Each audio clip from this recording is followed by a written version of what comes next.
Welcome to Inclusion Matters, a podcast about children's development from the Center for Inclusive Childcare.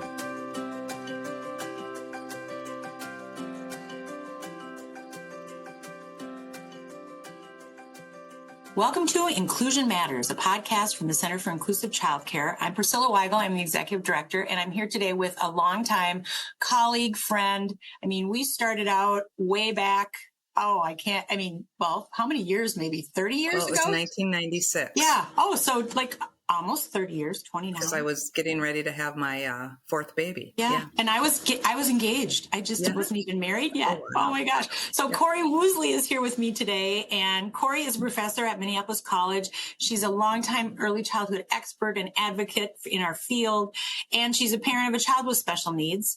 And today we're going to talk about navigating sibling dynamics, especially when there's a child that might have some unique needs in a family.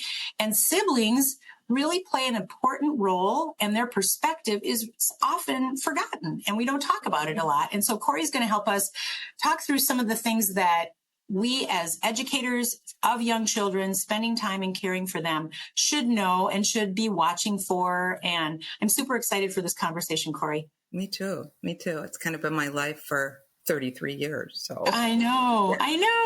Yeah. And so why is it important to have this conversation today?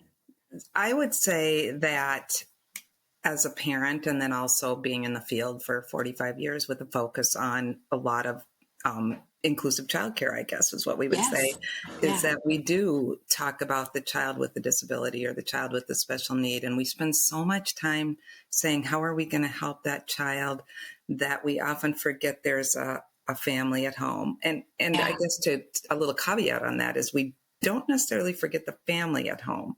We talk about the mom and dad, but do we talk about the siblings? Do we address their needs? Do we think about the attention that's maybe not on them as much as we would like it to be? Right. And I'm excited about having this conversation and really bringing it forward. And also, Cory has just written a self-study for us as well on this subject. And we're super excited to have that out for all of you to be accessing this content in a little more in-depth way than our conversation today on the podcast. But I think that that's so important because when we see and we're going to get into this, but when you think about the sibling of a child, and especially for those of us who've been in the field for a long time and have supported inclusive care, there have been situations where you think, oh, that child, that sibling is so responsible and so put together and so, all those things. And we don't realize that sometimes that's happening and not necessarily super helpful to that child. And so I think that when let's just jump into some of the topics that you've focused on in your research for the self-study, and we'll just talk about those topics and delve in a little bit deeply. Perfect. So what you said about the focus not being on the child or the sibling is really true. And I bring that out both as seeing it in my years in the profession, but also as a parent. And not only as a little one, some of the ramifications of that role that we put on the sibling with a disability has lifelong effects. And you see it because my children are now in their 30s. My son with a disability is 33, but I can see the pressure that that I did put on the siblings, and without their acceptance, without their permission, not that I was a bad mom or thinking, so I don't want anybody to think that, because obviously your focus is highly on how am I surviving day to day, but taking into the fact what I know now and what I'm hoping by the self-study and the podcast is to let people see, you take a pause, remember that child with a disability, the child with special needs is going to be that child, but who else is in the house with you? Yeah. And what are you asking them to do? And just taking that minute can help save them a little bit of anxiety and stress as they get older. Yeah, because there's such a deep love and commitment to that connection, I think. And so a term that's been coming out that I've heard and you've touched on in the self-study is the glass child. Tell us a little bit more about that. Yeah, so I hesitated at first when I used the term because I thought, oh, it's, a buzzword. I don't want to use it. So I actually checked in with a couple of my sons and I described it and said, did you feel like this? And first of all, they said, oh, Mom, it's a buzzword. And then I go, well, I already knew that. So I'm just checking. And yes. And so what, if you think about the word glass, if you think about seeing through, Yes. that's kind of what it is. I'm seeing through and looking beyond them to their brother or their sister that has a special need. And I'm forgetting what their needs are. And they are very unique people as well. But I almost ignoring and putting them behind. And then as we talk a little bit more about some of the things we're going to see with this child, those will come out too. But so the term glass children, while I hesitated, it really came to light as I read more and I talked with people too and did a little independent research. The term is real. There really is. We're looking through, we're not seeing because we're so focused on helping this other child because they're oftentimes more vulnerable. Too. Yes. You right. look at that vulnerability and we also as and I've talked a lot about is this loss of a dream. And so you're focused a little bit on yourself and, oh my, what happened? How can I get through this? And so there is this whole grief process that I emphasize in the self-study for families, but also for siblings. They are going through because they're often young. It looks different, but a lot of it's similar too. And I think I love that you're really highlighting the parents' role in this and also not putting guilt and shame on that parent because we know, and you know firsthand how, as you said, you're just trying to survive day to day. And so the plan that you had for what family life would maybe look like, and none of us really know what that's going to look like until we have our family, but the dynamics are so different than anything you ever planned for or thought of. And way back when we first knew each other and met each other, we were going through Project Exceptional training and becoming trainers for the state. And I remember the activity where we talk about all the other people that are in that family's life. And, you're thrown into this situation. And I've heard this from many parents over the years where your life is not your own anymore because you're having all these other caregivers and you have all these expectations. And so that parent is holding that.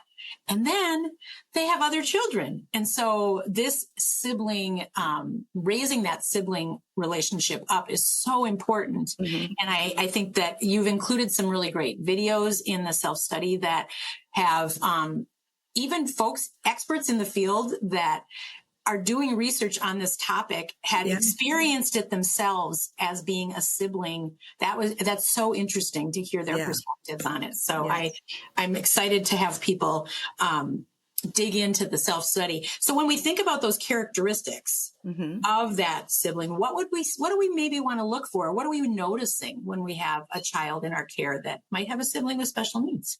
So because they're often put in a role of helping and supporting. And this was a term I hadn't seen before, but I've probably heard it 10 times since I wrote this, but this term parentification, and I'm just going to throw this out there in a podcast nationally, is I heard Khloe Kardashian say it because she said, I always am taking care of everybody. So, interesting. Speaking of a buzzword. I know. It just popped out. I go, wait, I knew that word before her. So I should be famous. Anyways, that really is where we're putting the role of being a parent on the child. And so I think about the number of times I asked Joe's brother, who was 15 months younger than him, to watch him at the bus stop. Make sure he gets his backpack. Don't let him forget his lunch. Yet every day, Joe forgot his lunch, his own lunch. So where was it my priorities? Was it my looking through the glass child? What was I thinking that this 15 months younger was always taking on that role? And that, so I think that's important to pause and say, am I doing this? And while I talk as a parent, I do want to emphasize that so many of the techniques and the things we're seeing should work for early childhood educators too. I think about family childcare homes where the children are often together. And are you saying, well, what does that child need to the sibling? The sibling is 3. Well, Yes. I'm Right. 3. I don't know. What? Yeah. Right. What are you Yes. talking about? So, That's a good point. Where this yeah, one of them might be having a tantrum and really upset, and you're asking the other child to interpret for their sibling who maybe doesn't have the verbal skills to be able to tell what they need. exactly. Yeah. Yeah. Exactly. And, we probably do that with, I'm so glad I'm not an oldest sibling because Yeah. I would not want to be that responsible, but we may do that for older siblings, but imagine Sure. doing that for the sibling of someone who they don't really get it either. They don't really understand Right. what their brother or their sister's doing. So Yeah. that parentification was a huge thing, and pushing too much on a child that really needs to be a child. Yeah. So some of the other things were the people pleaser, because Mhm. they are often uh, going back to that glass piece. They're looked, we don't see them. So Yep. if I do this, so it can go two ways, just like with Sure. any other child. I can be a people pleaser and I'm always there to help you, or I can act out. Yes. So, Right. if you are a parent, if you have that child in your care, that sibling in your care, do your detective work. I think back to some of the modules for CICC, the Yeah. nurturer, the detective. We're always a detective. Is it because, are they acting out because they didn't sleep? Are they acting out because they want to be seen? We know Yes. most of the time children act out. It's simply because they want attention. Yeah. So this child needs some attention, and they may need more attention. You're giving Yeah. so much to this other child. Take a break, do some one-on-one time. Yeah. So Yeah. that, That's a good point. yeah, How about when you think about even that sibling taking care of themselves? right. Tell us a little bit more of what you've noticed and what you learned in the work that you've done. Yeah. So when I think about their emotions and their feelings, and I think about how important that is to early childhood educators in general and working with feelings, we do need to make sure that we're giving the sibling time to reflect on how are they feeling. Some of the other things we talked about was, where is their sense of self-worth, because they're so, just like a parent too. And I think so much of my identification was being a parent of a child with a disability. So is that sibling the same thing? Are they so tied up in my brother has autism, or my sister has a traumatic brain injury? Yeah. Who am I too? And they feel isolated because none of their friends have the same situation. And I think you'll see some denial too. You'll see, whether it's the grief process or later in their life, or as a sibling, they're a little embarrassed by the wackadoodle things that their brother, and I say that with love in my heart, but Yes. some of the things Sam did, I was like, whoa, Yeah. or they're a little embarrassed. They feel a little isolated. They feel Mhm. afraid. Is Bobby going to want to play with me because that's my brother and he just did that? So, Yes. Right. but also then we go back to that parentification and that protection. Yeah. But I have that, and one of the things I put in the beginning of the self-study, and we know this, or anybody that has a sibling, this is your longest relationship in your life. So imagine if that relationship is taking over your life. And a lot of us have siblings that are difficult or harder, or maybe we're not close, but there are people, they are who we are, and they are part of who we are. So we will protect them as well.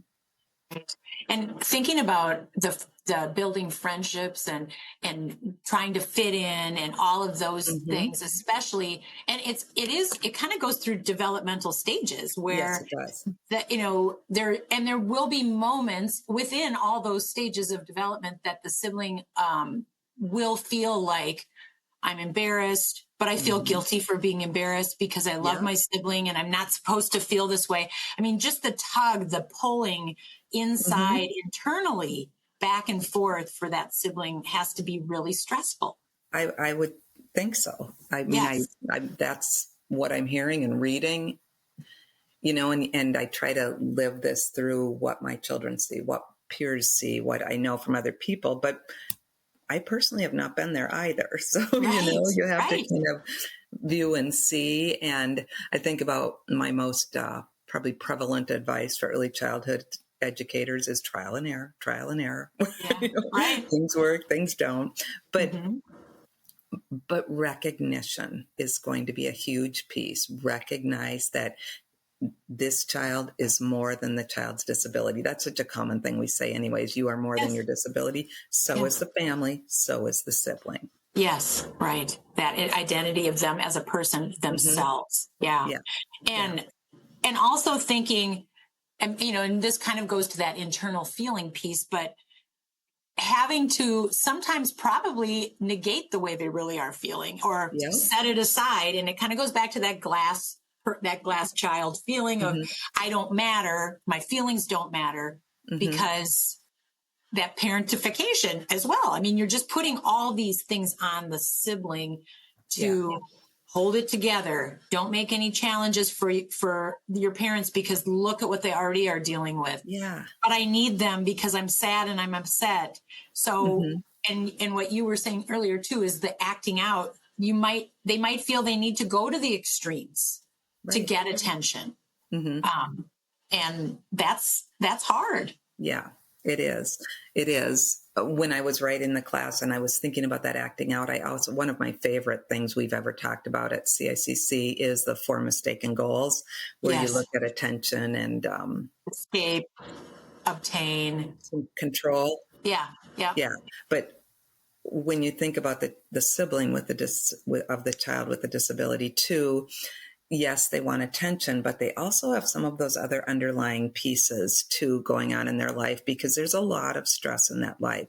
And one of the potential ramifications of being the sibling was PTSD, anxiety, depression, which we don't necessarily see at a really young age, although I think, was it last month that was Mental Health Month, and so many of those things were brought out to us on what we are seeing. Well, this is one of the potential radar raisers that I would put in there too, is, my life isn't the same as the next door neighbor, and I'm going to have some needs too.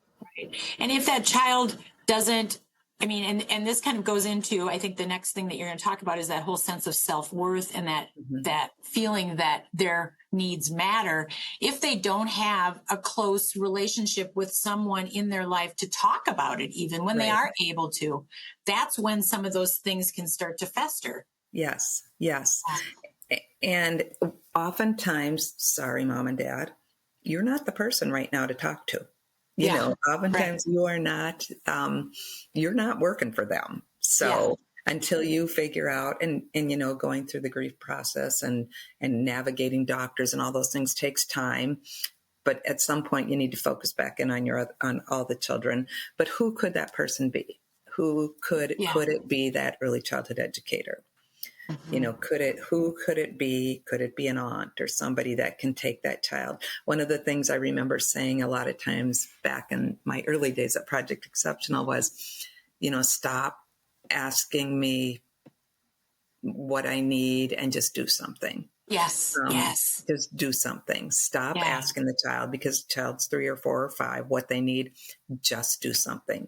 Trial and error. Maybe taking them to the park doesn't work because they see all these typical developing siblings and that's creeping them out, but that's not my life. Maybe it does work. So just do something. So I used to always say back in our early days, just, make me a loaf of banana bread. And my son said, I really hate banana bread, Mom. Well, we'll switch that story up. So I actually don't like banana bread anymore either.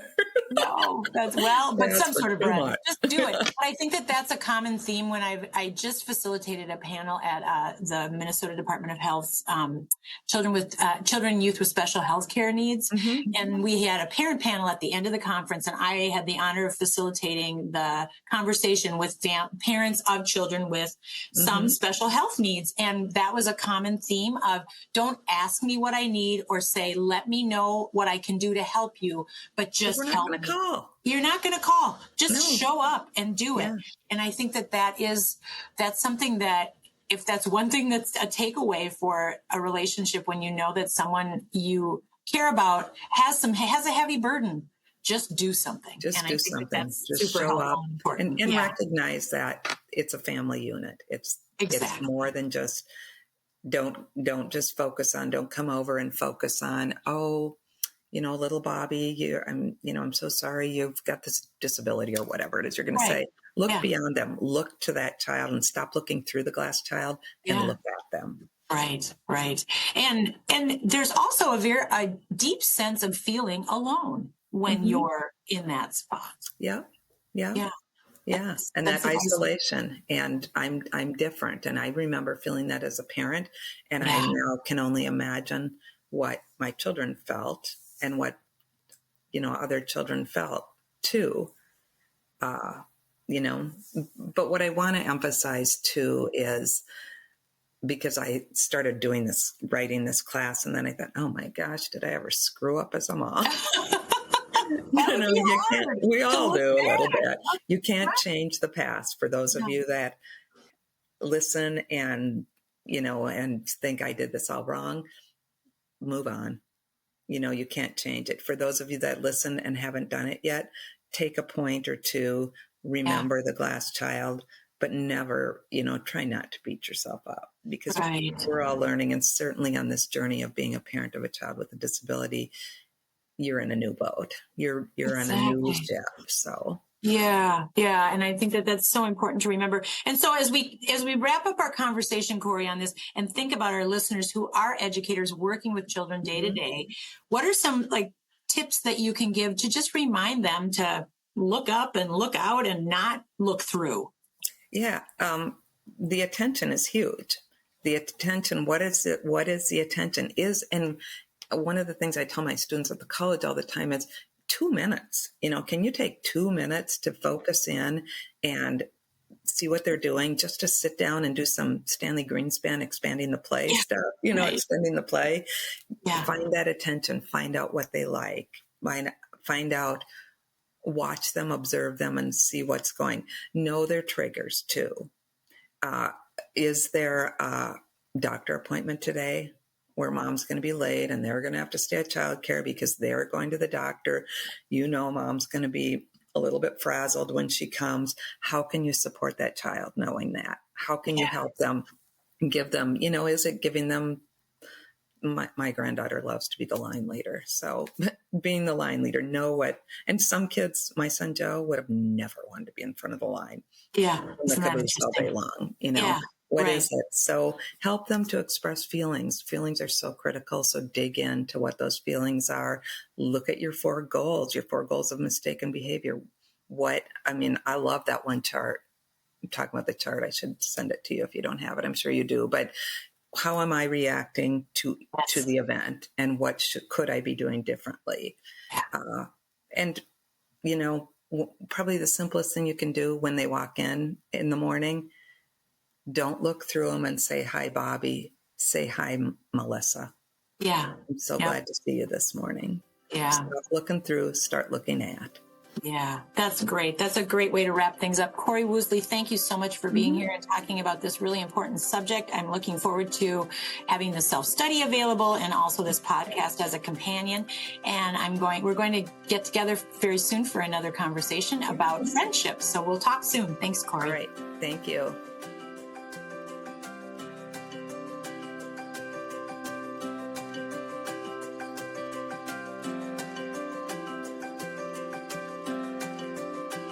Thanks for listening. For more resources, visit us at inclusivechildcare.org.